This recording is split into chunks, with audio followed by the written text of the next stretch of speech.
kahapon nung nasa Maahas kami. Ko po, uminom lang ako nung kape, ako'y gutom na, kumain akong tinapay. Pagkatapos, Huwag ka okay naman ng kape pag gutom ka. hindi, nunguna ko naman yung tinapay. Oo. Palpitit ako pagkatapos ko namin kumain ng kape. 3-in-1.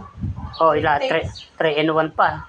Kaya nga po, ayoko na, gusto ko nga magkape. Yung black coffee lang, okay lang. Yung stick lang iniinom ko kasi sa akin. Pati ito yung utos din naman ko sa akin.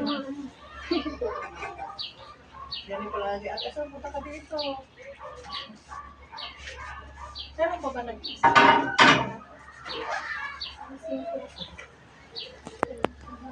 Masaganang buhay, kaloob ni Alciday. May inaano si Brother Elton, pinainom sa akin yung nakaraan yung mango spinach saka ay guyabano ba yun?